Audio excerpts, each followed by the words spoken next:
ಎಂಟನೇ ತರಗತಿ ಸಮಾಜ ವಿಜ್ಞಾನ ಇತಿಹಾಸ ಪಾಠಕ್ಕೆ ವಿದ್ಯಾರ್ಥಿಗಳಿಗೆಲ್ಲ ಸ್ವಾಗತವನ್ನು ಬಯಸುತ್ತಾ, ವಿದ್ಯಾರ್ಥಿಗಳೇ, ಈಗಾಗಲೇ ನಾವು ಈ ಭಾರತದ ಪ್ರಾಚೀನ ನಾಗರಿಕತೆಗಳ ಬಗ್ಗೆ ಇಂದಿನ ವಿಡಿಯೋದಲ್ಲಿ ತಿಳ್ಕೊಂಡಿದ್ದೇವೆ.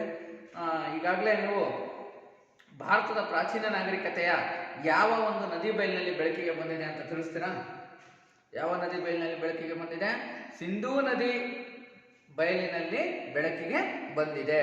ಹಾಗಾದ್ರೆ ಈ ಒಂದು ಭಾರತದ ಪ್ರಾಚೀನ ನಾಗರಿಕತೆಯ ನೆಲೆಗಳನ್ನು ತಿಳಿಸಿ, ಹೆಸರಿಸಿ. ಯಾವ್ಯಾವ ಒಂದು ನೆಲೆಗಳನ್ನ ನೀವು ಆ ನಾಗರಿಕತೆಯಲ್ಲಿ ತಿಳ್ಕೊಂಡಿದ್ರಿ? ಯಾವ್ಯಾವ ನೆಲೆಗಳು? ಹರಪ್ಪ, ಮೊಹೆಂಜೊದಾರೋ, ಕಾಲಿಬಂಗನ್, ಲೋಥಾಲ್. ಸೊ ಈಗ ಇನ್ನು ಅನೇಕ ನೆಲೆಗಳನ್ನ ನಾವು ಕಾಣ್ತೀವಿ. ಸರಿ ವಿದ್ಯಾರ್ಥಿಗಳೇ, ಹಾಗಾದ್ರೆ ಈ ಒಂದು ನಾಗರಿಕತೆ ಅವನತಿಗೆ ಕಾರಣಗಳು ಕೂಡ ನೀವು ತಿಳ್ಕೊಂಡಿದ್ರಿ. ಸಿಂಧೂ ನದಿ ನಾಗರಿಕತೆ ಅಥವಾ ಹರಪ್ಪ ನಾಗರಿಕತೆಯ ಪ್ರಾಚೀನ ನಾಗರಿಕತೆ ಅವನತಿಗೆ ಕಾರಣಗಳೇನು ಅಂದ್ರೆ, ಸಿಂಧೂ ನದಿಯಿಂದ ಉಂಟಾಗಿರ್ತಕ್ಕಂಥ ಪ್ರವಾಹ ಆಗಿರ್ಬೋದು, ಕಾಡ್ಗಿಚ್ಚಾಗಿರ್ಬೋದು, ನದಿಯ ದಿಕ್ಕು ಬದಲಾಯಿಸೋದಾಗಿರ್ಬೋದು. ಸರಿ, ಈ ನಾಗರಿಕತೆ ಅವನತಿ ಹೊಂದಿದ ಮೇಲೆ ಮತ್ತೆ ಉತ್ತರ ಭಾರತದಲ್ಲಿ ಸಾಮಾನ್ಯ ಶಕಪೂರ್ವ 1500 ವರ್ಷಗಳಿಂದ 700 ವರ್ಷಗಳವರೆಗೆ, ಅಂದ್ರೆ 500 ವರ್ಷಗಳವರೆಗೆ, 1500 ವರ್ಷಗಳ ಹಿಂದೆ ಈ ಒಂದು ಹೊಸ ನಾಗರಿಕತೆ ಮತ್ತೆ ಬೆಳವಣಿಗೆ ಆಯಿತು. ಆ ಹೊಸ ನಾಗರಿಕತೆಯನ್ನು ಮತ್ತೆ ಬೆಳೆಸಿದ್ದು ಯಾರಪ್ಪ ಅಂತಂದ್ರೆ ಈ ಮಧ್ಯ ರಷ್ಯಾದಿಂದ ಬಂದಿರತಕ್ಕಂಥವ್ರು, ಇಂಡೋ ಯುರೋಪಿಯನ್ ಬುಡಕಟ್ಟಿಗೆ ಸೇರಿದವರು. ಯಾಕಪ್ಪ ಅಂತಂದ್ರೆ ರಷ್ಯಾ ದೇಶ ಯುರೋಪ್ ಖಂಡದಲ್ಲಿ ಕಂಡುಬರುತ್ತೆ. ಸೊ ಅಲ್ಲಿಂದ ಬಂದಂಥವ್ರು ಭಾರತದಲ್ಲಿ ಒಂದು ಹೊಸ ನಾಗರಿಕತೆಯನ್ನು ಆರಂಭಿಸ್ತಾರೆ. ಇಂಡೋ ಯುರೋಪಿಯನ್ ಬುಡಕಟ್ಟಿಗೆ ಸೇರಿರ್ತಕ್ಕಂಥವ್ರು.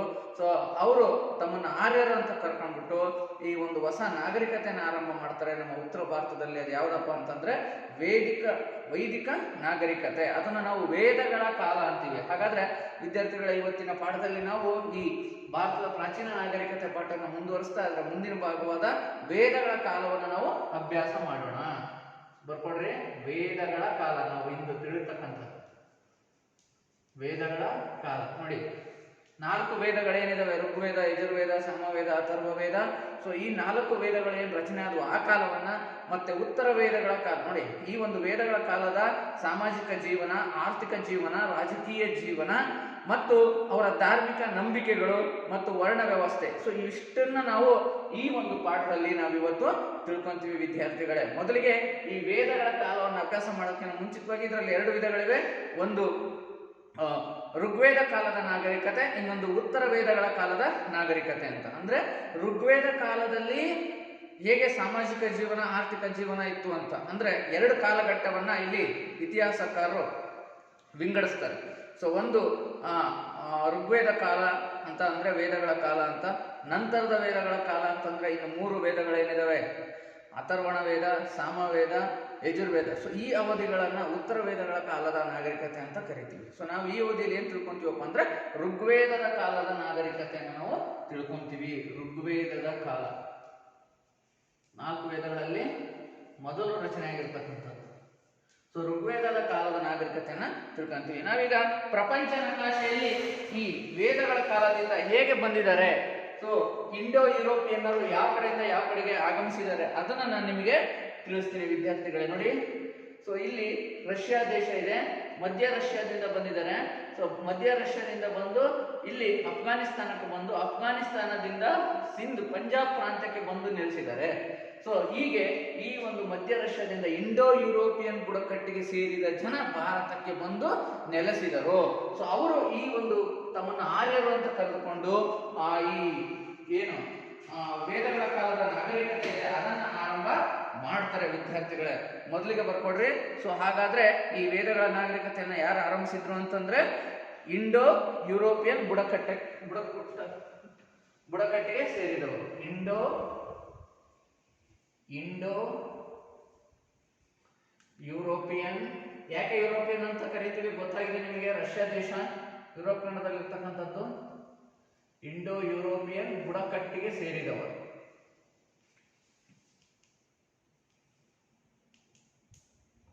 ಬುಡಕಟ್ಟು ಜನಾಂಗ. ಸೊ ಇವರು ಏನಂತ ಕರ್ಕೊಂಡ್ರು? ತಮ್ಮನ್ನ ಆರ್ಯರು ಅಂತ ಕರ್ಕೊಂಡ್ರು. ಏನಂತ ಕರ್ಕೊಂಡ್ರು? ಆರ್ಯರು ಎಂದು ಕರೆದುಕೊಂಡರು. ಅವರು ಅಫ್ಘಾನಿಸ್ತಾನದ ಮೂಲಕ ನೋಡಿ ವಿದ್ಯಾರ್ಥಿಗಳೇ, ಈ ಒಂದು ನಕಾಶೆಯನ್ನು ಗಮನಿಸಿ. ಅಫ್ಘಾನಿಸ್ತಾನದ ಮೂಲಕ ಭಾರತದ ಪಂಜಾಬ್ ಪ್ರಾಂತ್ಯಕ್ಕೆ ಬಂದು ನೆಲೆಸಿದರು. ಇದು ಅಫ್ಘಾನಿಸ್ತಾನ. ಅಫ್ಘಾನಿಸ್ತಾನದ ಪ್ರಾಂತ್ಯದ ಮೂಲಕ ಅಫ್ಘಾನಿಸ್ತಾನ ದೇಶದ ಮೂಲಕ ಬಂದು ಎಲ್ಲಿ ನೆಲೆಸಿದ್ರು, ಪಂಜಾಬ್ನಲ್ಲಿ ನೆಲೆಸಿ ಈ ಒಂದು ನಾಗರಿಕತೆಯನ್ನ ಆರಂಭ ಮಾಡ್ತಾರೆ. ಈ ಒಂದು ಅಂಶವನ್ನ ನಮ್ಮ ಭಾರತದ ಪ್ರಸಿದ್ಧ ಇತಿಹಾಸಕಾರರಾದ B.K. ಘೋಷ್ ಅವರು ತಿಳಿಸಿದ್ದಾರೆ. B.K. ಘೋಷ್ ಪ್ರಸಿದ್ಧ ಇತಿಹಾಸಕಾರ B.K. ಘೋಷ್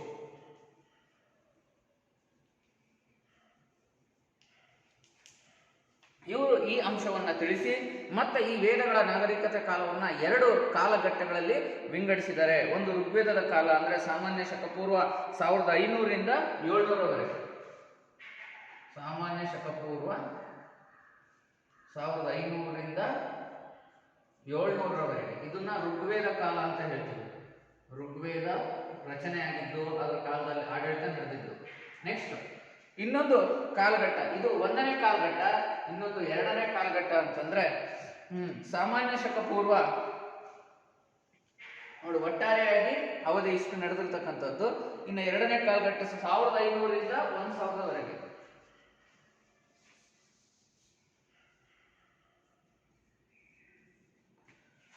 ಸಾಮಾನ್ಯ ಶಕ ಪೂರ್ವ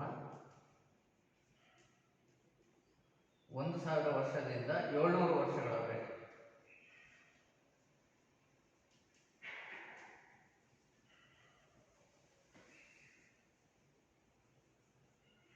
ನಂತರ ವೇದಗಳ ಕಾಲ ನೋಡಿ, ಸಾಮಾನ್ಯ ಶಕ ಪೂರ್ವ 1500ರಿಂದ 700ರವರೆಗೆ ಒಟ್ಟು ವೇದಗಳ ಕಾಲದ ನಾಗರಿಕತೆ ಬೆಳವಣಿಗೆಯಾಗಿದ್ದು ಅಸ್ತಿತ್ವದಲ್ಲಿದ್ದು, ಅದರಲ್ಲಿ ಸಾಮಾನ್ಯ ಶಕ ಪೂರ್ವ 1500ರಿಂದ 1000 ವರ್ಷದವರೆಗೆ ಋಗ್ವೇದದ ಕಾಲದ ಒಂದು ನಾಗರಿಕತೆ ಬೆಳವಣಿಗೆಯಾಗಿತ್ತು. ಮತ್ತೆ ಸಾಮಾನ್ಯ ಶಕ ಪೂರ್ವ 1000ದಿಂದ ಹಿಡಿದು 700 ವರ್ಷಗಳವರೆಗೆ ಈ ಒಂದು ನಂತರದ ವೇದಗಳ ನಾಗರಿಕತೆ ಅಸ್ತಿತ್ವದಲ್ಲಿ ಇತ್ತು. ವಿದ್ಯಾರ್ಥಿಗಳೇ, ಮೊದಲಿಗೆ ಈಗ ನಾವು ಯಾವುದನ್ನ ಅಭ್ಯಾಸ ಮಾಡೋಣ? ಸಾಮಾನ್ಯ ಶಕ ಪೂರ್ವ 1500ರಿಂದ 1000 ವರ್ಷದವರೆಗೆ ಇರತಕ್ಕಂತಹ ನಾಗರಿಕತೆ ಅಂದರೆ ಋಗ್ವೇದ ಕಾಲದ ನಾಗರಿಕತೆಯನ್ನು ನಾವು ಅಭ್ಯಾಸ ಮಾಡೋಣ. ವೇದಗಳ ಕಾಲದ ನಾಗರಿಕತೆ ನೋಡಿ, ಈ ಯಾಕೆ ಇದನ್ನು ನಾವು ವೈದಿಕ ನಾಗರಿಕತೆ ಅಂತ ಕರಿತೀವಿ ಅಂದ್ರೆ ವೇದಗಳ ರಚನೆ ಆಗಿದ್ವು. ಹಾಗಾಗಿ ನೋಡಿ ವಿದ್ಯಾರ್ಥಿಗಳೇ, ಮೊದಲು 4 ವೇದಗಳನ್ನು ನೀವು ಬರ್ಕೋಬೇಕಾಗುತ್ತೆ. ಬರ್ಕೊಡ್ರಿ. ಋಗ್ವೇದ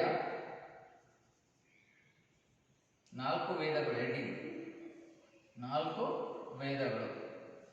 1ನೇದು ಋಗ್ವೇದ, 2ನೇದು ಯಜುರ್ವೇದ, 3ನೇದು ಸಾಮವೇದ, 4ನೇದು ಅಥರ್ವಣ ವೇದ ಅಥವಾ ಅಥರ್ವ ವೇದ. ಈಗ ನಾವು ಋಗ್ವೇದವನ್ನ ಅಭ್ಯಾಸ ಮಾಡ್ತೀವಿ. ಈ ಋಗ್ವೇದ ಕಾಲದ ನಾಗರಿಕತೆ ಎಲ್ಲಿಂದ ಎಲ್ಲಿವರೆಗೆ ಹಬ್ಬಿತ್ತು ಅಂತ ನಾವೀಗ ಮೊದಲು ತಿಳ್ಕೋಬೇಕಾಗಿದೆ. ನೋಡಿ ವಿದ್ಯಾರ್ಥಿಗಳೇ, ಗಂಗಾ ನದಿ ಮುಖಜ ಭೂಮಿಯವರೆಗೂ ಅಂದ್ರೆ ಇವತ್ತಿನ ಉತ್ತರ ಭಾರತದ ಪಶ್ಚಿಮ ಭಾಗ ಏನಿದೆ, ಉತ್ತರ ಭಾರತದ ಪಶ್ಚಿಮ ಭಾಗ ಉತ್ತರ ಪ್ರದೇಶ್, ಈ ಉತ್ತರ ಪ್ರದೇಶದ ಪಶ್ಚಿಮ ಭಾಗದಲ್ಲಿ ಇದು ಅಸ್ತಿತ್ವದಲ್ಲಿತ್ತು. ಯಾವುದು? ವೇದಗಳ ಕಾಲದ ನಾಗರಿಕತೆ ಅಂದ್ರೆ ಋಗ್ವೇದ ಕಾಲದ ನಾಗರಿಕತೆ. ನೋಡಿ, ಪ್ರತಿಯೊಂದು ವೇದವನ್ನ ನಾವು ತಿಳ್ಕೋಬೇಕಾದ್ರೆ ವೇದಗಳು ಅರಣ್ಯಗಳು ಎಂಬತಕ್ಕಂಥ ಸಂಹಿತೆಗಳನ್ನು ಅಂತಲೂ ಕೂಡ ಅವನ್ನ ಕರೀತಾರೆ. ವೇದಗಳನ್ನು ಏನಂತ ಕರಿತೀವಿ?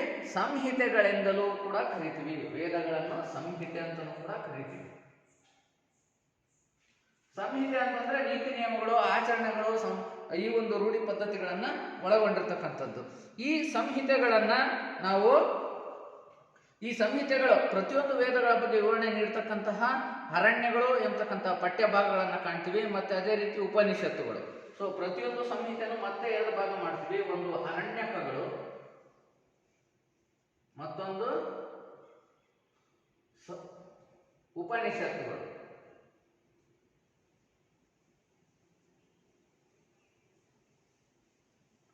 ನೋಡಿ ವಿದ್ಯಾರ್ಥಿಗಳ, ಅರಣ್ಯಕಗಳು ಅರಣ್ಯದಲ್ಲಿ ವಾಸಿಸ್ತಕ್ಕಂತಹ ಋಷಿ ಮುನಿಗಳಿಗೆ ಅತೀಂದ್ರಿಯಗಳನ್ನ ಕಲಿಸ್ಕೊಡ್ತಕ್ಕಂಥ ಜ್ಞಾನವನ್ನ ನೀಡ್ತಕ್ಕಂಥ ಕೆಲಸವನ್ನ ಮಾಡ್ತವೆ. ಸೊ ಅದೇ ರೀತಿ ಈ ಅರಣ್ಯಕಗಳಿಂದ ಪಡೆದಂತ ಜ್ಞಾನವನ್ನ ಈ ಒಂದು ಸ್ತೋತ್ರ ರೂಪಗಳಲ್ಲಿ, ಸ್ತುತಿಗಳಲ್ಲಿ ಬರೆದಿಟ್ಟಿದ್ದಾರೆ ಈ ಉಪನಿಷತ್ತುಗಳಲ್ಲಿ. ಸೊ ಹಾಗಾಗಿ ಈ ಅರಣ್ಯಗಳು ಮತ್ತು ಉಪನಿಷತ್ತುಗಳನ್ನು ನಾವು ತಿಳ್ಕೋಬಹುದು. ಸೊ ಈ ಒಂದು ಋಗ್ವೇದ ಕಾಲದಲ್ಲಿ ತಿಳ್ಕೊಳ್ಳೋದಾದ್ರೆ ವೇದಗಳಲ್ಲಿ ಮೊದಲನೆಯ ವೇದ ಯಾವುದು ವಿದ್ಯಾರ್ಥಿಗಳ? ಋಗ್ವೇದ. ಈ ಋಗ್ವೇದದಲ್ಲಿ ಸುಮಾರು 1028 ಸ್ತುತಿಗೀತೆಗಳಿವೆ. ಋಗ್ವೇದದಲ್ಲಿ ಎಷ್ಟಿದಾವೆ? ಈಗ ನಾವು ಋಗ್ವೇದ ತಿಳ್ಕೊಳ್ಳೋಣ. 1028 ಸ್ತುತಿಗೀತೆ ಅಥವಾ ಸ್ತುತಿಗೀತೆ ಅಥವಾ ಸೂಕ್ತಿಗಳಿವೆ. ಬರ್ಕೋಬೇಕು ವಿದ್ಯಾರ್ಥಿಗಳೇ ಈ ಜನರಲ್ ಪಾಯಿಂಟ್ಗಳನ್ನು. ಈ ಸ್ತುತಿಗೀತೆಗಳನ್ನ ಸುಮಾರು 10 ಮಂಡಲಗಳಲ್ಲಿ ವಿಂಗಡಿಸ್ತಾರೆ. ಎಷ್ಟು ಮಂಡಲಗಳಲ್ಲಿ? 10 ಮಂಡಲ ಅಂದ್ರೆ 10 ಭಾಗಗಳಾಗಿ ಅವುಗಳಿಗೆ ಒಂದೊಂದು ಹೆಸರಿಟ್ಟಿದ್ದಾರೆ. ಇದರಲ್ಲಿ 10ನೇ ಮಂಡಲ ಅತಿ ಇಂಪಾರ್ಟೆಂಟ್, ಪುರುಷ ಸೂಕ್ತ ಅಂತ. ಅದನ್ನ ಆಮೇಲೆ ಹೇಳ್ತೀನಿ ನಾನು ಯಾಕೆ 10ನೇ ಮಂಡಲನ ಚೆನ್ನಾಗಿ ನಾವು ನೆನ್ಪಿಟ್ಕೋಬೇಕು ಅಂತ. ಓಕೆ ವಿದ್ಯಾರ್ಥಿಗಳೇ, ಈಗಾಗಲೇ ಋಗ್ವೇದ ಕಾಲ ಗಂಗಾ ಯಮುನಾ ನದಿ ಅಂದ್ರೆ ಉತ್ತರ ಪ್ರದೇಶ ರಾಜ್ಯ ಏನಿದೆ, ಸೊ ಇಲ್ಲಿ ಈ ಒಂದು ಋಗ್ವೇದ ಕಾಲದ ಜನ ವಾಸಿಸಿದ್ರು ಅಂತ ನಮಗೆ ತಿಳಿದು ಬಂದಿದೆ. ಇನ್ನ ಇವ್ರ ಕಾಲದ ಸಾಮಾಜಿಕ ವ್ಯವಸ್ಥೆಯನ್ನು ನಾವೀಗ ನೋಡೋಣ. ಋಗ್ವೇದ ಕಾಲದ ಸಾಮಾಜಿಕ ವ್ಯವಸ್ಥೆ ಬರ್ಕೊಡ್ರಿ.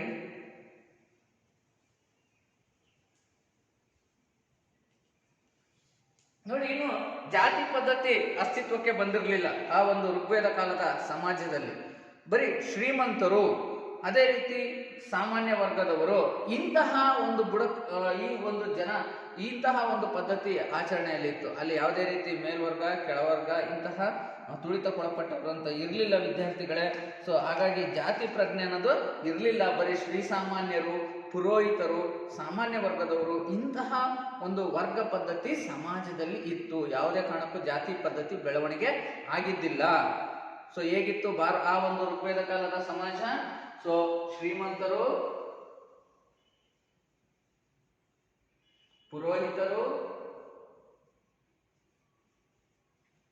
ಮತ್ತೆ ಸಾಮಾನ್ಯ ವರ್ಗದವರು.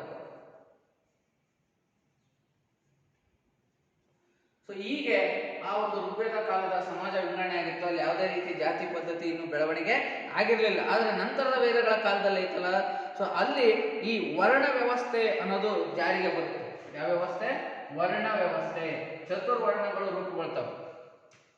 ಬ್ರಾಹ್ಮಣ, ವೈಶ್ಯ, ಬ್ರಾಹ್ಮಣ, ಅದೇ ರೀತಿ ಕ್ಷತ್ರಿಯ, ವೈಶ್ಯ, ಶೂದ್ರ. ನೋಡಿ, ಈ ವರ್ಣಗಳು, ಚತುರ್ವರ್ಣಗಳು ಯಾವ್ಯಾವಪ್ಪ ಅಂತಂದ್ರೆ, ಒಂದು ಬ್ರಾಹ್ಮಣ, ಎರಡನೇದು ಕ್ಷತ್ರಿಯ, ಮೂರನೇದು ವೈಶ್ಯ, ನಾಲ್ಕನೇದು ಶೂದ್ರ. ಈ ಮೇಲಿನ 2 ವರ್ಗಗಳೇನಿದ್ವಲ್ಲ, ಬ್ರಾಹ್ಮಣ, ಕ್ಷತ್ರಿಯ, ಅವರಿಗೆ ಸಮಾಜದಲ್ಲಿ ಮೇಲ್ವರ್ಗದ ಸ್ಥಾನಮಾನವನ್ನು ನೀಡಲಾಗುತ್ತೆ. ಇನ್ನು 2 ವೈಶ್ಯ ಮತ್ತು ಶೂದ್ರರು ಕೆಳವರ್ಗದ ಸ್ಥಾನಮಾನಗಳನ್ನು ನೀಡಿರ್ತಾರೆ. ಅದ್ರ ಬಗ್ಗೆ ನಾನು ನೆಕ್ಸ್ಟ್ ಈ ಒಂದು ಆರ್ಥಿಕ ವ್ಯವಸ್ಥೆಯ ವೃತ್ತಿಗಳ ಬಗ್ಗೆ ಹೇಳ್ಬೇಕಾದ್ರೆ ತಿಳಿಸ್ಕೊಡ್ತೀನಿ. ಸೊ ಹೀಗೆ ಈ ಒಂದು ಜಾತಿ ಪದ್ಧತಿ ಅನ್ನೋದು, ವರ್ಣ ವ್ಯವಸ್ಥೆ ಅನ್ನೋದು ಋಗ್ವೇದದಲ್ಲಿ ಬಂದಿರಲಿಲ್ಲ, ನಂತರದ ವೇದಗಳ ಕಾಲದಲ್ಲಿ ಬರುತ್ತೆ. ಸೊ ಇದನ್ನ ನೀವು ಚೆನ್ನಾಗಿ ನೆನ್ಪಿಟ್ಕೊಳ್ರಿ. ಈ 4ನೇ ವರ್ಣ ಹೇಳಿದ್ನಲ್ಲ, ಯಾವುದು? ಶೂದ್ರ. ಆ ಶೂದ್ರ ಎಂತಕ್ಕಂಥದ್ದು ಈ ಒಂದು ಋಗ್ವೇದದಲ್ಲಿ ಕಂಡು ಬರುತ್ತೆ. ಅಂದ್ರೆ ಅವರು ಸೇವೆಯನ್ನ ಮಾಡ್ತಕ್ಕಂಥವ್ರು, ಬೇರೆಯವರ ಕೆಲಸಗಳನ್ನ ನಿರ್ವಹಿಸುವವರು, ಕೃಷಿ ಭೂಮಿಯಲ್ಲಿ ಕಾರ್ಯವನ್ನ ನಿರ್ವಹಿಸುವವರು ಅಂತಂದ್ಬಿಟ್ಟು ವಿದ್ಯಾರ್ಥಿಗಳೇ. ನೋಡಿ, ಹಾಗಾದ್ರೆ ಈ ಒಂದು ದೇವತೆಗಳು ಹೇಗೆ ಸೃಷ್ಟಿಯಾದವು? ಹಾಗಾದ್ರೆ ನೋಡಿ, ಇದಕ್ಕೆ ಒಂದು ಆದಿಪುರುಷನ ಕಲ್ಪನೆಯನ್ನ ನೀಡ್ತಾರೆ. ದೇವತೆಗಳ ಬಗ್ಗೆ ಹೇಳೋದಾದ್ರೆ ಆದಿಪುರುಷ, ಋಗ್ವೇದ ಕಾಲದ ನಾಗರಿಕತೆಯಲ್ಲಿ ಆದಿಪುರುಷನ ಒಂದೊಂದು ಅಂಗದಿಂದ ಒಂದೊಂದು ವರ್ಣಗಳು ಉದಯ ಆದವು ಅಂತ ತಿಳಿಸ್ತಾರೆ. ಸೊ ಯಾವ್ಯಾವುದು ಒಂದೊಂದು ಅಂಗದಿಂದ? ಆದಿಪುರುಷನ ಬಾಯಿಂದ ಬಂದಿರತಕ್ಕಂಥವ್ರು ಬ್ರಾಹ್ಮಣರು. ಬಾಯಿಂದ ಬಂದಿರೋರು ಯಾರು? ಬ್ರಾಹ್ಮಣರು. ಅದೇ ರೀತಿ ಬಾಹುಗಳಿಂದ ಬಂದವರು, ಬಾಹುಗಳು ಅಂತಂದ್ರೆ ಭುಜ, ಕೈಗಳು, ಅವರು ಕ್ಷತ್ರಿಯರು. ನೋಡ್ರಿ, ಆದಿಪುರುಷನ ಬಾಯಿಂದ ಜನಿಸಿರುವವರು ಯಾರಪ್ಪ ಅಂತಂದ್ರೆ ಬ್ರಾಹ್ಮಣರು, ಬಾಹುವಿನಿಂದ ಜನಿಸಿರುವವರು ಕ್ಷತ್ರಿಯರು. ಅದೇ ರೀತಿ ತೊಡೆಯಿಂದ ಜನಿಸಿರುವವರು ವೈಶ್ಯರು. ಅದೇ ರೀತಿ ಆ ಒಂದು ಪಾದದಿಂದ ಜನಿಸಿರುವವರು, ಆದಿಪುರುಷನ ಪಾದದಿಂದ ಜನಿಸಿರುವವರು ಶೂದ್ರರು. ಈ ಶೂದ್ರ ಎಂತಕ್ಕಂಥ ಕಲ್ಪನೆ ನಮ್ಮ ಈ ಒಂದು ಋಗ್ವೇದಗಳ ಕಾಲದಲ್ಲಿ ಕಂಡು ಬರುತ್ತೆ. ಸೊ ಹಾಗಾಗಿ ನಂತರದ ದಿನಗಳಲ್ಲಿ, ವೇದಗಳಲ್ಲಿ ಈ ಒಂದು ಬ್ರಾಹ್ಮಣರು, ಕ್ಷತ್ರಿಯರು ಮೇಲ್ವರ್ಗದಲ್ಲಿದ್ದು ಇವರನ್ನ ಕೆಳವರ್ಗದಲ್ಲಿ ಕಾಣ್ತಾರೆ ವಿದ್ಯಾರ್ಥಿಗಳೇ. ಸೊ ಹಾಗೆ ಆದಿಪುರುಷನ ಬಾಯಿಂದ ಜನಿಸಿರುವವರು ಬ್ರಾಹ್ಮಣರು, ಬಾವುಗಳಿಂದ ಕ್ಷತ್ರಿಯರು, ತೊಡೆಗಳಿಂದ ಜನಿಸಿರುವವರು ವೈಶ್ಯರು. ಅದೇ ರೀತಿ ಆದಿಪುರುಷನ ಪಾದದಿಂದ ಜನಿಸಿರುವವರು ಯಾರು? ಸೊ ಯಾರಪ್ಪ ಅಂತಂದ್ರೆ ಶೂದ್ರರು. ಸರಿ ವಿದ್ಯಾರ್ಥಿಗಳೇ, ಈಗ ನನಗಾಗಲೇ ನೆಕ್ಸ್ಟ್ ಅರ್ಥ ವ್ಯವಸ್ಥೆ ಬಗ್ಗೆ ತಿಳಿದುಕೊಳ್ಳೋಣ. ಸಾಮಾಜಿಕ ವ್ಯವಸ್ಥೆ ತಿಳ್ಕೊಂಡ್ವಿ, ಈಗ ಅರ್ಥ ವ್ಯವಸ್ಥೆ. ಋಗ್ವೇದ ಕಾಲದ ಅರ್ಥವ್ಯವಸ್ಥೆ. ಅರ್ಥವ್ಯವಸ್ಥೆ ಅಂದ್ರೆ ಏನೇನು ಉದ್ಯೋಗಗಳನ್ನ ಇವರು ಮಾಡ್ತಾ ಇದ್ರು ಅಂತ ಅಂದ್ಬಿಟ್ಟು ನೋಡಿ. ಸೊ ಇಲ್ಲಿ ಸಾಮಾಜಿಕ ವ್ಯವಸ್ಥೆಯಲ್ಲಿ ಇನ್ನೊಂದು ಪಾಯಿಂಟ್ ನೀವು ತಿಳ್ಕೋಬೇಕಾಗಿತ್ತು. ಅಲ್ಲಿ ಬುಡಕಟ್ಟುಗಳ ಮೇಲೆ ಆಕ್ರಮಣಗಳು ನಡೀತಾ ಇದ್ವು. ದಸ್ಯುಗಳು, ದಾಸರು, ಪಾಣಿಗಳು, ಸೊ ಈ ರೀತಿ ಬುಡಕಟ್ಟುಗಳಿದ್ರು. ಇವರ ಮೇಲೆ ಹೋರಾಟವನ್ನ ಮಾಡ್ತಾ ಇದ್ರು ಯಾರು? ಇಂಡೋ ಯುರೋಪಿಯನ್ ಇಂದ ಬಂದಂತಹ ಆರ್ಯರು. ಸೊ ಹಾಗಾಗಿ ಅವ್ರನ್ನ ಯುದ್ಧದಲ್ಲಿ ಮಣಿಸಿ ಅವರ ಪ್ರದೇಶಗಳನ್ನ ವಶಪಡಿಸಿಕೊಂಡು ಇವರು ಪಂಗಡಗಳ ರಾಜರಾಗಿ ಆಡಳಿತವನ್ನು ನಡೆಸ್ತಾರೆ. ಅದನ್ನ ರಾಜಕೀಯ ವ್ಯವಸ್ಥೆಯಲ್ಲಿ ತಿಳಿದುಕೊಳ್ಳೋಣ. ಇನ್ನು ನೆಕ್ಸ್ಟ್ ಅರ್ಥವ್ಯವಸ್ಥೆ. ಸೊ ಋಗ್ವೇದ ಕಾಲದ ಜನರ ಮುಖ್ಯ ವೃತ್ತಿ ಯಾವ್ದಪ್ಪ ಅಂತಂದ್ರೆ ಪಶು ಸಂಗೋಪನೆ.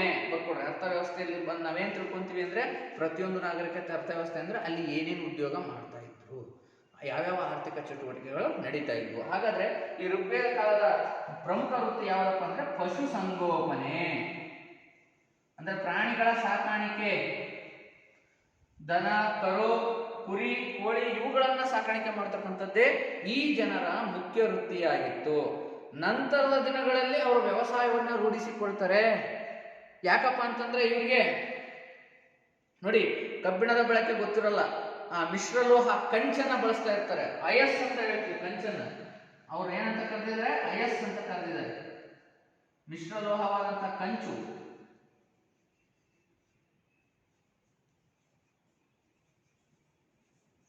ನೋಡಿ ಮಿಶ್ರಲೋಹ ಯಾವುದು? ಕಂಚು. ಆ ಕಂಚಿನ ಏನಂತ ಕರೆದಿದ್ದಾರೆ? ಅಯಸ್ ಅಂತ ಕರೆದಿದ್ದಾರೆ ಋಗ್ವೇದ ಕಾಲದ ನಾಗರಿಕತೆ.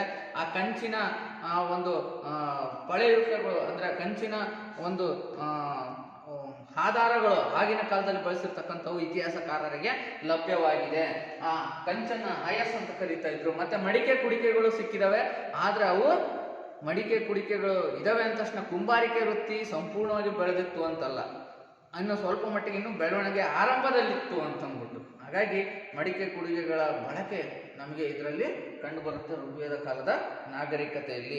ಮತ್ತೆ ನೇಕಾರಿಕೆ, ಬಡಗಿ ಇನ್ನೂ ಮುಂತಾದ ಕುಶಲ ವೃತ್ತಿಗಳನ್ನ ಜನ ಮಾಡ್ತಾ ಇದ್ರು. ಬರ್ಕೊಡ್ರಿ ವಿದ್ಯಾರ್ಥಿಗಳು. ಅರ್ಥವ್ಯವಸ್ಥೆಯಲ್ಲಿ ಇನ್ನು ಯಾವ ಉದ್ಯೋಗ ಇದ್ವು? ನೇಕಾರಿಕೆ, ಬಡಗಿತನ ಇತ್ಯಾದಿ ಕುಶಲ ವೃತ್ತಿಗಳು, ಕರಕುಶಲ ವೃತ್ತಿಗಳು. ನೋಡಿ ವಿದ್ಯಾರ್ಥಿಗಳಲ್ಲಿ ಹೆಚ್ಚಾಗಿ ಪಶುಸಂಗೋಪನೆ ಅಂತ ನಾನು ನಿಮಗೆ ಹೇಳಿದೆ. ದನಗಳನ್ನ ಸಂಪತ್ತುಗಳು ಅಂತ ಪರಿಗಣಿಸಿದ್ರು, ಎತ್ತುಗಳನ್ನ.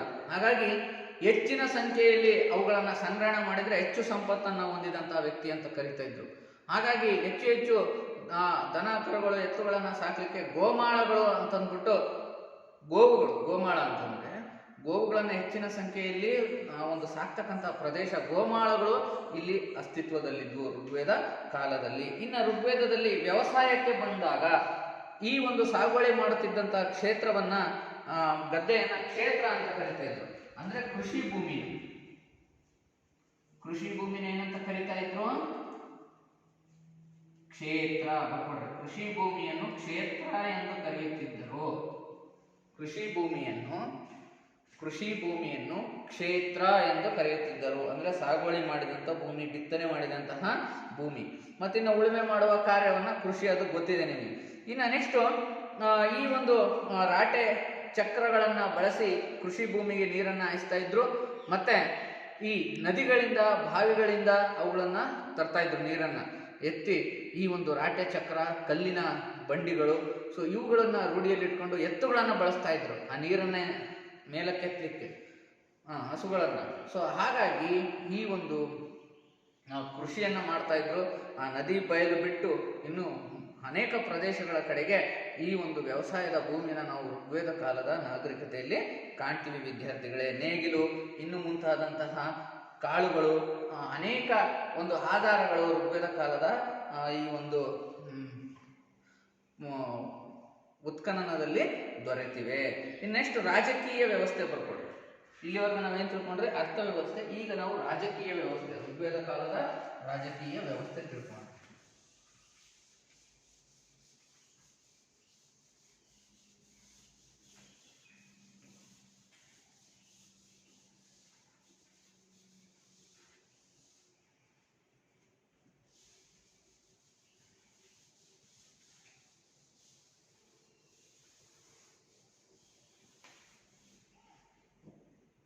ರಾಜಕೀಯ ವ್ಯವಸ್ಥೆ, ಋಗ್ವೇದ ಕಾಲದ ರಾಜಕೀಯ ವ್ಯವಸ್ಥೆ.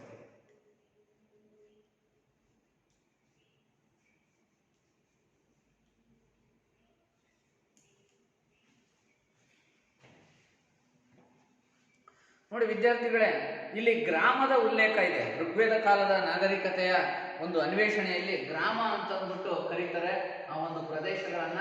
ಈ ಗ್ರಾಮದಲ್ಲಿ ಬುಡಕಟ್ಟುಗಳು ವಾಸವಾಗಿದ್ವು.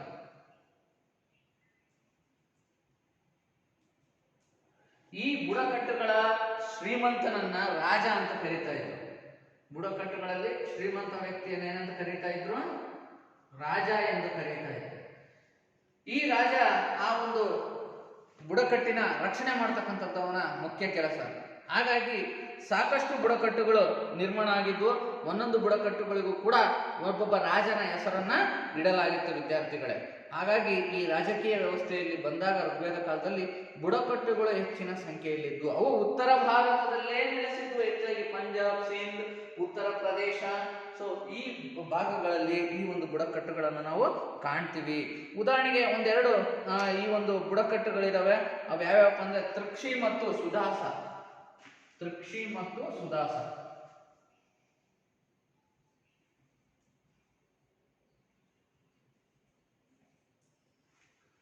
ಯಾವ ಕಾಲದಲ್ಲಿ? ಋಗ್ವೇದ ಕಾಲದಲ್ಲಿದ್ದಂಥ ಬುಡಕಟ್ಟುಗಳಿಗೆ ಆ ರಾಜನ ಹೆಸರನ್ನ ಇಟ್ಟಿದ್ರು. ಆ ರಾಜನ ಹೆಸರು ತೃಕ್ಷಿ ಮತ್ತು ಸುದಾಸ ಎಂತಕ್ಕಂಥ ವಂಶಾವಳಿ ಆ ಒಂದು ಬುಡಕಟ್ಟು. ಉದಾಹರಣೆಗೆ ಭರತನ ಒಂದು ಉತ್ತರಾಧಿಕಾರಿಗಳನ್ನ ಏನಂತ ಕರೀತಾರೆ? ಸುದಾಸ ಅಂತ ಕರೀತಾರೆ. ಪುರು ಚಕ್ರವರ್ತಿಯ ಉತ್ತರಾಧಿಕಾರಿಗಳನ್ನ ತೃಕ್ಷಿ ಬುಡಕಟ್ಟು ಅಂತ ಕರೀತಾರೆ ವಿದ್ಯಾರ್ಥಿಗಳೇ. ಇನ್ನ ಈ ಒಂದು ಋಗ್ವೇದದಲ್ಲಿ ದಸ್ಯುಗಳು ಮತ್ತು ಪ್ರಾಣಿಗಳನ್ನ, ದಸ್ಯುಗಳು ಮತ್ತು ಪ್ರಾಣಿಗಳು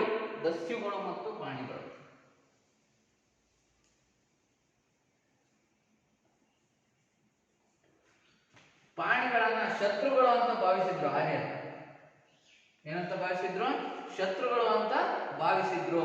ಹಾಗಾಗಿ ದಸ್ಯುಗಳು, ಪ್ರಾಣಿಗಳು ಅಮಾನುಷರು ಅಂತಂದ್ಬಿಟ್ಟು ಅವರಿಗೆ ವಧಾರ್ಹರು, ವಧೆಗೆ ಅರ್ಹರು, ಕೊಲ್ಲಲಿಕ್ಕೆ ಅರ್ಹರಾಗಿರುವವರು ಅಂತಂದ್ಬಿಟ್ಟು ಯಾರು ಕರೀತಾ ಇದ್ರಪ್ಪ ಅಂದ್ರೆ ಆರ್ಯ ಜನಾಂಗದವರು ಕರೀತಾ ಇದ್ರು ಈ ಋಗ್ವೇದ ಕಾಲದ ಜನ. ಹಾಗಾಗಿ ಈ ದಸ್ಯು ಪ್ರಾಣಿಗಳ ಮೇಲೆ ಆಕ್ರಮಣವನ್ನು ಮಾಡಿ ಅವರ ಭೂ ಪ್ರದೇಶಗಳನ್ನ ಕಬಳಿಸ್ತಾ ಇದ್ರು. ಅವರ ಗೋವುಗಳನ್ನ ಇವರು ಆಕ್ರಮಿಸ್ಕೊಳ್ತಾ ಇದ್ರು. ಸೊ ಹಾಗಾಗಿ ಬಹಳಷ್ಟು ಈ ದಸ್ಯು, ಪಾಣಿ ಇನ್ನು ಇತ್ಯಾದಿ ಈ ಒಂದು ಜನಾಂಗ ಈ ಒಂದು ಆರ್ಯರ ಕಾಲದಲ್ಲಿ ನಾಶ ಆಯಿತು ವಿದ್ಯಾರ್ಥಿಗಳೇ. ಮತ್ತಿನ್ನ ಈ ರಾಜನಿಗೆ ಆಡಳಿತ ನಡೆಸಲಿಕ್ಕೆ, ರಾಜನಿಗೆ ನೋಡಿ ಇವ್ರನ್ನ ಆರ್ಯರು ಅಂತ ಕರೀತಾರೆ. ಇಂಡೋ ಯುರೋಪಿಯನ್ ಜನಾಂಗದವರನ್ನ, ಋಗ್ವೇದ ಕಾಲದವರನ್ನ ಇವ್ರನ್ನ ಅನಾರ್ಯರು ಅಂತ ಕರೀತಾರೆ. ಅನಾರ್ಯರು ಯಾರು? ದಸ್ಯು ಮತ್ತೆ ಪಾಣಿ, ದಾಸರು, ಈ ಬುಡಕಟ್ಟು ಜನಾಂಗದವರು. ಈಗ ಈ ರಾಜನಿಗೆ ಆಡಳಿತ ನೀಡಲಿಕ್ಕೆ ಆ ಬುಡಕಟ್ಟಿನ ಆ ಒಂದು ಪಂಗಡದ ಒಂದು ರಾಜನಿಗೆ ಸಲಹೆಯನ್ನು ನೀಡಲಿಕ್ಕೆ ಎರಡು ಸಮಿತಿಗಳಿದ್ವು. ರಾಜನಿಗೆ ಆಡಳಿತದಲ್ಲಿ ಸಲಹೆ ನೀಡಲಿಕ್ಕೆ ಸಭಾ ಮತ್ತೆ ಸಮಿತಿ, ಅಂದ್ರೆ ಪ್ರತಿನಿಧಿಗಳು, ಜನಪ್ರತಿನಿಧಿಗಳಿದ್ವು. ಸೊ ಈಗೇನು ರಾಜ್ಯಸಭೆ, ಲೋಕಸಭೆ ಅಂತ ಕರೀತೀವಿ, ಆ ಟೈಪು ರಾಜನಿಗೆ ಆಡಳಿತ ನಡೆಸುವಲ್ಲಿ ಎರಡು ಅಂಗಗಳು ಸಹಾಯ ಮಾಡ್ತಾ ಇದ್ವು. ಯಾವಪ್ಪ ಅಂದ್ರೆ ಸಭಾ ಮತ್ತು ಸಮಿತಿ ಎಂಬತಕ್ಕಂಥ ಎರಡು ಅಂಗಗಳು. ಸೊ ಈ ಒಂದು ಎರಡು ಅಂಗಗಳು ಅವರಿಗೆ ಸಹಾಯವನ್ನ ಮಾಡ್ತಾ ಇದ್ವು. ಇನ್ನ ಜನರ ಮೇಲೆ ಅಧಿಕಾರ ನಡೆಸತಕ್ಕಂಥ ರಾಜನಿಗೆ ಕ್ಷತ್ರ ಅಂದ್ರೆ ಕ್ಷತ್ರಿಯ ಅಂತ ಕರೀತಾ ಇದ್ರು. ಅದೇ ರೀತಿಯಾಗಿ ಈ ಒಂದು ಯುದ್ಧದಲ್ಲಿ ಹೋರಾಡ್ತಕ್ಕಂಥವ್ರನ್ನ ಯೋಧ ಅಥವಾ ಸೈನಿಕ, ಯುದ್ಧದಲ್ಲಿ ಹೋರಾಡ್ತಕ್ಕಂಥವನ್ನ ಯೋಧ, ರಾಜನ ಪರವಾಗಿ ಹೋರಾಟ, ಬುಡಕಟ್ಟಿನ ಪರವಾಗಿ ಹೋರಾಟ ಮಾಡ್ತಕ್ಕಂಥವ್ರನ್ನ ಯೋಧ ಅಂತ ಕರೀತಾ ಇದ್ರು. ಸರಿ ವಿದ್ಯಾರ್ಥಿಗಳೇ, ಇನ್ನ ಈ ಒಂದು ರಾಜಕೀಯ ವ್ಯವಸ್ಥೆಯಲ್ಲಿ ಹೆಚ್ಚಾಗಿ ಯಾವುದಕ್ಕೋಸ್ಕರ ಈ ಬುಡಕಟ್ಟುಗಳು ಹೋರಾಟವನ್ನ ಮಾಡ್ತಾ ಇದ್ವು ಅಂತಂದ್ರೆ ಭೂ ಪ್ರದೇಶಗಳನ್ನ ಹೆಚ್ಚಿನ ಪ್ರದೇಶದಲ್ಲಿ ವಶಪಡಿಸ್ಕೊಳ್ಳಲಿಕ್ಕೆ, ಮತ್ತೆ ದನ ಕರುಗಳು, ಕುದುರೆಗಳು, ಒಂಟೆಗಳು ಇವುಗಳನ್ನ ಸೆರೆ ಇಡಲಿಕ್ಕೆ, ಅಂದ್ರೆ ಸಂಪತ್ತನ್ನ ಪಡ್ಕೊಂಡಂಗೆ ಯುದ್ಧಗಳನ್ನ ಮಾಡಿ ಇವುಗಳನ್ನ ಪಡ್ಕೊಂಡಿದ್ದೇ ಆದ್ರೆ. ಹಾಗಾಗಿ ಇದಕ್ಕೋಸ್ಕರ ಯುದ್ಧಗಳನ್ನ ಹೆಚ್ಚಾಗಿ ಮಾಡ್ತಾ ಇದ್ರು. ಇನ್ನ ನೆಕ್ಸ್ಟ್ ಧಾರ್ಮಿಕ ವ್ಯವಸ್ಥೆ. ಮುಂದಿದ್ದು ಧಾರ್ಮಿಕ ವ್ಯವಸ್ಥೆ. ಇಲ್ಲಿವರೆಗೂ ರಾಜಕೀಯ ವ್ಯವಸ್ಥೆ ತಿಳ್ಕೊಂಡ್ವಿ, ಈಗ ಧಾರ್ಮಿಕ ವ್ಯವಸ್ಥೆ.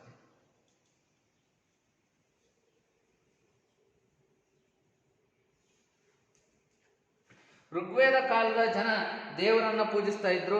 ಸೊ ಅಂದ್ರೆ ಯಜ್ಞ ಯಾಗಾದಿಗಳನ್ನ ಮಾಡೋದ್ರ ಮೂಲಕ ದೇವತೆಗಳನ್ನ ಪೂಜಿಸ್ತಾ ಇದ್ರು. ಏನನ್ನ ಮಾಡೋದ್ರ ಮೂಲಕ? ಯಜ್ಞ ಯಾಗಾದಿಗಳು.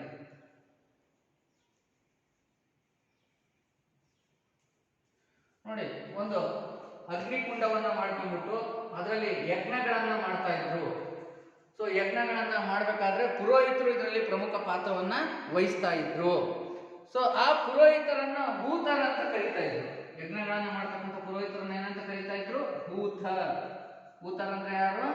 ಪುರೋಹಿತರು, ಬರ್ಕೊಡ್ರಿ, ಬ್ರಾಹ್ಮಣರು. ಹೂತರ್ ನೋಡಿ, ಯಜ್ಞ ಯಾಗಾದಿಗಳನ್ನ ಮಾಡಿ ದೇವತೆಗಳನ್ನ ಸಂತೃಪ್ತಗೊಳಿಸ್ತಾ ಇದ್ರು. ಆ ಯಜ್ಞ ಕುಂಡದಲ್ಲಿ ಏನ್ ಮಾಡ್ತಾ ಇದ್ರು? ಪ್ರಾಣಿ ಬಲಿಯನ್ನ ಮಾಡ್ತಾ ಇದ್ರು, ಪ್ರಾಣಿಗಳನ್ನ ಬಲಿ ನೀಡ್ತಾ ಇದ್ರು, ಆ ಸಂಪತ್ತನ್ನ ಹಾಕ್ತಾ ಇದ್ರು. ಮತ್ತೆ ಈ ಒಂದು ಸೋಮಪಾನವನ್ನ ಮಾಡ್ತಕ್ಕಂತಹ ಒಂದು ಸಂಸ್ಕೃತಿನೂ ಕೂಡ ಋಗ್ವೇದ ಕಾಲದಲ್ಲಿ ಸೋಮಪಾನ, ಸೋಮ ಮತ್ತು ಸುರ ಎಂಬ ಪಾನೀಯಗಳನ್ನ ದೇವತೆಗಳು ಇಷ್ಟಪಡ್ತಾ ಇದ್ರು ಅಂತ ಅಂದ್ಬಿಟ್ಟು ಅದನ್ನು ಕೂಡ ಅದರಲ್ಲಿ ಸುರಿತಾ ಇದ್ರು ಯಜ್ಞಕುಂಡದಲ್ಲಿ. ಸೊ ಹಾಗಾಗಿ ಈ ಒಂದು ಪ್ರಾಣಿಗಳ ಸಂಖ್ಯೆ ಕಡಿಮೆ ಆಗ್ತಾ ಹೋಗುತ್ತೆ. ಯಾಕಪ್ಪ ಅಂತಂದ್ರೆ ಪ್ರಾಣಿ ಬಲಿಯನ್ನ ಮಾಡ್ತಾ ಇದ್ರು ಆ ಕಾರಣಕ್ಕೋಸ್ಕರ. ಹಾಗಾಗಿ ಹಿಂಸೆ ಈ ಒಂದು ದೇವತೆಗಳನ್ನು ತೃಪ್ತಿಪಡಿಸುವ ಒಂದು ಕಾರ್ಯ ಆಗಿತ್ತು. ಹಾಗಾಗಿ ನಂತರದ ದಿನಗಳಲ್ಲಿ ಆ ಒಂದು ಹಿಂಸೆಯನ್ನು ತ್ಯಜಿಸ್ತಕ್ಕಂತಹ ಧರ್ಮಗಳು ಅಸ್ತಿತ್ವಕ್ಕೆ ಬರ್ತವೆ. ಹಾಗಾಗಿ ಈ ಒಂದು ವೇದಗಳ ಕಾಲದಲ್ಲಿ ಇಂತಹ ಒಂದು ಪ್ರಾಣಿ ಬಲಿ ಕೊಡ್ತಕ್ಕಂಥದ್ದು ಒಂದು ಮೂಢನಂಬಿಕೆ ಅಸ್ತಿತ್ವದಲ್ಲಿ ಇತ್ತು ವಿದ್ಯಾರ್ಥಿಗಳೇ. ನೋಡಿ, ಹಾಗಾದ್ರೆ ಇಲ್ಲಿ ಇದು ಋಗ್ವೇದ ಕಾಲದಲ್ಲಿ ಯಾವ್ಯಾವ ದೇವತೆಗಳನ್ನ ಹೆಚ್ಚಾಗಿ ಪೂಜಿಸ್ತಾ ಇದ್ರು? ಯಾವ್ಯಾವ ದೇವತೆಗಳನ್ನ ಪೂಜಿಸ್ತಾ ಇದ್ರು? ಅಗ್ನಿ ಮತ್ತೆ ಇಂದ್ರ. ಇನ್ನು ವಿಷ್ಣು ಬಳಕೆಗೆ ಬಂದಿರಲಿಲ್ಲ. ಅಗ್ನಿ ಮತ್ತು ಇಂದ್ರ ದೇವತೆ. ಅಗ್ನಿ ಬಗ್ಗೆ 200 ಸೂಕ್ತಿಗಳನ್ನ ಇರೋದನ್ನ ನಾವು ಕಾಣ್ತೀವಿ ಋಗ್ವೇದದಲ್ಲಿ. ಇಂದ್ರನ ಬಗ್ಗೆ ಸಾಕಷ್ಟು ಆಧಾರಗಳು ಸಿಗ್ತವೆ. ಇಂದ್ರ ದೇವರ ಬಗ್ಗೆ ಅವನು ಮಳೆಯನ್ನ ತರ್ತಾನೆ, ಮಳೆ ಬೆಳೆ ಆಗುವಂತೆ ಮಾಡ್ತಾನೆ. ಸೊ ಹಾಗಾಗಿ ಇಂದ್ರ ದೇವರನ್ನ ಸಂತೃಪ್ತಪಡಿಸುವುದು ಯಜ್ಞಗಳ ಮುಖ್ಯ ಕೆಲಸ ಅಂತ ಪುರೋಹಿತರು ನಂಬಿದ್ರು. ನೋಡಿ, ಆರ್ಯರ ಶತ್ರುಗಳನ್ನ ಇವನು ನಾಶ ಮಾಡ್ತಾನೆ. ಅಂದ್ರೆ ದಸ್ಯುಗಳು, ಪಾಣಿಗಳು, ಇವ್ರನ್ನ ಯುದ್ಧದಲ್ಲಿ ಸೋಲಿಸ್ಲಿಕ್ಕೆ ಇಂದ್ರ ದೇವರು ನಮ್ಮ ಜೊತೆ ಸದಾ ಇರ್ತಾನೆ ಅಂತ ಆರ್ಯರು ನಂಬಿದ್ದರು. ಅಂದ್ರೆ ಈ ಋಗ್ವೇದ ಕಾಲದ ಜನ ವಿದ್ಯಾರ್ಥಿಗಳು. ಅಲ್ಲದೆ ಈ ಸೋಮ ರಸವನ್ನ ಹೆಚ್ಚಾಗಿ ಕುಡಿತಾನೆ ಯಾರು? ಇಂದ್ರ ದೇವರು. ಮತ್ತೆ ಅವನಿಗೆ ಪ್ರಾಣಿ ಬಲಿ ಇಷ್ಟ. ಸೊ ಹೀಗಾಗಿ ಕೋಣಗಳನ್ನು ತಿನ್ನುತ್ತಾನೆ. ಹೀಗೆ ಅನೇಕ ಅಂಶಗಳನ್ನ ನಾವು ಈ ಋಗ್ವೇದ ಕಾಲದ ಈ ಒಂದು ದಾಖಲೆಗಳಲ್ಲಿ ನಾವು ಗಮನಿಸಬಹುದು. ನೋಡಿ, ಈ ವೇದಗಳೆಲ್ಲವೂ ಕೂಡ ಪ್ರಾರಂಭದಲ್ಲಿ ಬರವಣಿಗೆ ರೂಪದಲ್ಲಿರಲಿಲ್ಲ, ಮೌಖಿಕ ರೂಪದಲ್ಲಿದ್ದು ನಂತರದ ದಿನಗಳಲ್ಲಿ ಅವು ಬರವಣಿಗೆ ರೂಪದಲ್ಲಿ ಕಾಣಿಸಿಕೊಳ್ಳತೊಡಗಿದ್ವು. ಈ ಸಂಹಿತೆಗಳು, ಅದೇ ರೀತಿಯಾಗಿ ಶಾಸ್ತ್ರ ಗ್ರಂಥಗಳು, ಉಪನಿಷತ್ತುಗಳು, ಈ ಟೈಪ್. ಸೊ ಇನ್ನ ಯಾಕೆ ಈ ಯಜ್ಞ ಯಾಗಾದಿಗಳನ್ನ ಮಾಡ್ತಾ ಇದ್ರು? ಆರ್ಯರು ತಮ್ಮ ಶತ್ರುಗಳನ್ನು ಮಣಿಸಲು, ಅಂದ್ರೆ ದಸ್ಯುಗಳು ಮತ್ತು ಪ್ರಾಣಿಗಳನ್ನ, ಮತ್ತೆ ಮಳೆ ಬೆಳೆ ಚೆನ್ನಾಗಿ ಆಗ್ಲಿ ಅಂತಂದ್ಬಿಟ್ಟು ದೇವತೆಗಳನ್ನ ಸಂತೃಪ್ತಿ ಪಡಿಸಲು, ಈ 2 ಕಾರಣಕ್ಕೋಸ್ಕರ ಯಜ್ಞ ಯಾಗಾದಿಗಳನ್ನ ಮಾಡ್ತಾ ಇದ್ರು. ಹಾಗಾಗಿ ಯಾಗಗಳನ್ನ ಇವರು ಮಾಡ್ತಾ ಇದ್ರು. ಸರಿ ವಿದ್ಯಾರ್ಥಿಗಳ, ಇಲ್ಲಿ ಪ್ರಾರಂಭಿಕ ಹಂತದಲ್ಲಿ ಪುರೋಹಿತರ ಹಿಡಿತ ತುಂಬಾ ಕಡಿಮೆ ಇತ್ತು. ನಂತರದ ವೇದಗಳ ಕಾಲದಲ್ಲಿ ಅವರಿಗೆ ಹೆಚ್ಚು ಪ್ರಾಮುಖ್ಯತೆಯನ್ನ ನೀಡಲಾಯಿತು.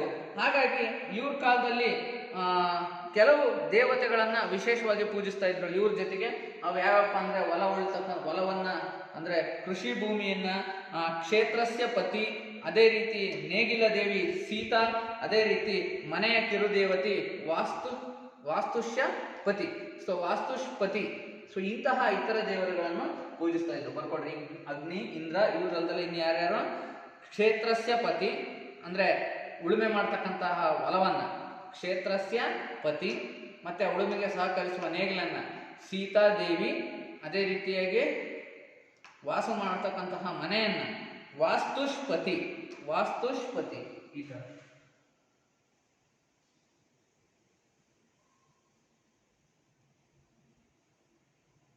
ವಾಸ್ತುಷ್ಪತಿ.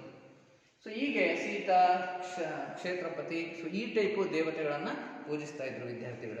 ಸೊ ಇಲ್ಲಿವರೆಗೂ ಎಲ್ಲ ಅಂಶಗಳನ್ನ ಇಂಡೋ ಇರಾನಿಯನ್ ಗ್ರಂಥ ಅವೆಸ್ತಾ ಮತ್ತೆ BK ಘೋಷ್ರವರು ರಚಿಸಿರ್ತಕ್ಕಂಥ ಕೃತಿಗಳಲ್ಲಿ ನಾವು ಇಷ್ಟೆಲ್ಲ ದಾಖಲೆಗಳನ್ನ ನಾವು ತಿಳ್ಕೊಂಡಿದ್ದೀವಿ ವಿದ್ಯಾರ್ಥಿಗಳೇ. ಇಲ್ಲಿವರೆಗೂ ನೀವೇನನ್ನ ಅಭ್ಯಾಸ ಮಾಡಿದ್ರಿ? ಋಗ್ವೇದ ಕಾಲದ ನಾಗರಿಕತೆ. ಸರಿ, ನಾನು ಕೆಲವು ಪ್ರಶ್ನೆಗಳನ್ನ ಕೇಳ್ತೀನಿ, ಉತ್ತರ ಹೇಳಬೇಕಾಗುತ್ತೆ ವಿದ್ಯಾರ್ಥಿಗಳು. ಈ ಋಗ್ವೇದ ಕಾಲದಲ್ಲಿ ರಾಜನಿಗೆ ಸಲಹೆ ನೀಡುತ್ತಿದ್ದಂತಹ 2 ಅಂಗಗಳು ಯಾವುವು? ಯಾವ ಎರಡು ಅಂಗಗಳು? ರಾಜನಿಗೆ ಸಲಹೆ ನೀಡತಕ್ಕಂಥ ಆಡಳಿತದಲ್ಲಿ ಸಭಾ ಮತ್ತು ಸಮಿತಿ. ಇನ್ನೊಂದು ಪ್ರಶ್ನೆ, ವೇದಗಳು ಎಷ್ಟು? ಎಷ್ಟು ವೇದಗಳು? 4. ಅದರಲ್ಲಿ ಮೊದಲನೇ ವೇದ ಯಾವುದು? ಋಗ್ವೇದ. ಸರಿ ವಿದ್ಯಾರ್ಥಿಗಳು. ಸೊ ಈಗ ನಾವು ಗೃಹಪಾಠಕ್ಕೆ ಕೆಲವು ಪ್ರಶ್ನೆಗಳನ್ನು ಕೊಡ್ತೀನಿ, ಅವನ್ನು ನೀವು ಬರ್ಕೋಬೇಕಾಗುತ್ತೆ. ಬರ್ಕೊಡ್ರಿ. ಮೊದಲನೇ ಪ್ರಶ್ನೆ, ಋಗ್ವೇದ ಕಾಲದ ನಾಗರಿಕತೆಯ ಹಂಚಿಕೆಯನ್ನು ತಿಳಿಸಿ. ಅಂದ್ರೆ ಭಾರತದ ಯಾವ್ಯಾವ, ಉತ್ತರ ಭಾರತದಲ್ಲಿ ಯಾವ ದಿಕ್ಕಿನಿಂದ ಯಾವ ದಿಕ್ಕಿನವರೆಗೆ, ಯಾವ ಪ್ರದೇಶದಿಂದ ಯಾವ ಪ್ರದೇಶದ ಕಡೆಗೆ, ಉತ್ತರದಿಂದ ದಕ್ಷಿಣಕ್ಕೆ, ಪೂರ್ವದಿಂದ ಪಶ್ಚಿಮಕ್ಕೆ. ಗೊತ್ತಾಯ್ತಲ್ಲ? ಋಗ್ವೇದ ಕಾಲದ ಭೌಗೋಳಿಕ ನೆಲೆಯನ್ನು ತಿಳಿಸಿ. ಭೌಗೋಳಿಕ ನೆಲೆಯನ್ನು ತಿಳಿಸಿ. ಋಗ್ವೇದ ಕಾಲದ ಭೌಗೋಳಿಕ ನೆಲೆಯನ್ನು ತಿಳಿಸಿ. ಇನ್ನೊಂದು ಪ್ರಶ್ನೆ ಹೋಮ್ವರ್ಕ್, 4 ವೇದಗಳನ್ನು ತಿಳಿಸಿ. 4 ವೇದಗಳನ್ನು ತಿಳಿಸಿ. ಇನ್ನು ಮೂರನೇ ಪ್ರಶ್ನೆ, ಯಜ್ಞ ಯಾಗಾದಿಗಳ ಆಚರಣೆಯ ಮುಖ್ಯ ಉದ್ದೇಶಗಳೇನು? ಯಜ್ಞ ಯಾಗಾದಿಗಳ ಆಚರಣೆಯ ಮುಖ್ಯ ಉದ್ದೇಶಗಳೇನು? ಸರಿ ವಿದ್ಯಾರ್ಥಿಗಳ, ಇಷ್ಟು ಹೋಮ್ವರ್ಕ್ ಅನ್ನು ಮಾಡ್ರಿ. ಈ ಪಾಠಕ್ಕೆ ಸಂಬಂಧಪಟ್ಟಂತೆ ಪರೀಕ್ಷೆಗಳಲ್ಲಿ ಉತ್ತಮ ಅಂಕಗಳನ್ನು ಗಳಿಸ್ತೀರಿ. ಇಲ್ಲಿಗೆ ಈ ಪಾಠ ನಿಲ್ಲಿಸಿ ಮುಂದಿನ ವಿಡಿಯೋದಲ್ಲಿ ಇದರ ಮುಂದಿನ ಭಾಗವನ್ನು ಮುಂದುವರಿಸ್ತೀನಿ.